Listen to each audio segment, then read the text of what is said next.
Welcome to a brief history of Oramor with me, the Grey Witch. We begin many billions of years ago in Oramor's formative years. The world was still forming at this time, and the only land on the entire planet was this supercontinent.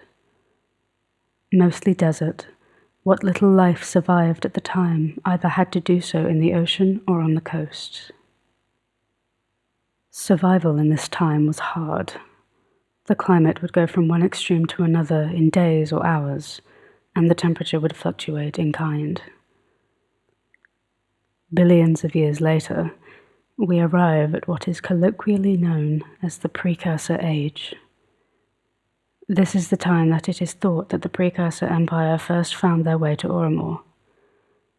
Little is known about this time, other than that the people expanded fast and their technology and arcane ability faster. The ruins they left behind are filled with murals of them interacting with the void in ways that even the Cycloptean Empire has yet to discover. Some scholars believe that this was when the first realm portals were opened. Unfortunately, being at the peak meant that the Precursor Empire could only go in one direction. Down.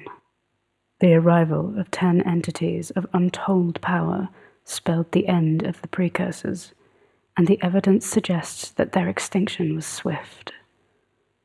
We now know these entities as the Pantheon, or the 10 cruel gods. We have gaps in our fossil records here, but what we know suggests that Oramor was totally barren of life for an incredibly long time. The beginning of the Eldritch era is when modern civilization began, though, in spite of our best efforts, nobody knows more than that. It is also around this time that the first disciples were born, people given power from the Pantheon to spread suffering in an especially insidious way.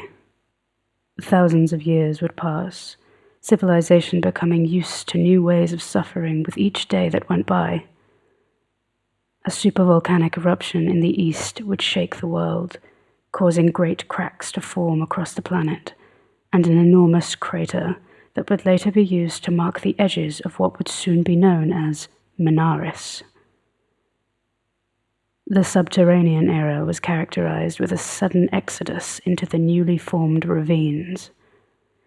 Modern society was born within these places. Soon enough, a rebellion would form and banish the Pantheon into prison realms. The rebellion, now known as the Cycloptean Empire, would terraform the world back to the way it once was, unfortunately having lost much of the southern continent in the battles past. This would be a time of prosperity for the races of Oramor, and for a long time it seemed that it was going to stay that way. That was until the arrival of the 11th cruel god. It is because of this entity that the Pantheon adopted new names: the Fog. Soon to be known as the Fog that hides, this beast would twist Oramor to fit its desires, causing millions to forget that much of the planet existed at all. Things would remain this way for well over 15,000 years. The remaining countries would soon begin to suffer from cabin fever, not realizing how trapped they were except for deep within. War would ensue, destroying much of the civilization across the islands. Ygra found itself turned into a desert and torn in half. Atmora was heated until only jungle trees could survive there, and Selesnya saw the worst of the devastation, an enormous explosion totally destroying the ecosystem and capital city. These scars can still be seen today. Soon enough, the world would return to normal with the banishing of the 11th Fog. But now, the northwestern countries have been bathed in war and remain thousands of years ahead of the rest of the world in advancements. It is a time of uncertainty, a time of fear. The future will reveal itself in time. I've been the Grey Witch.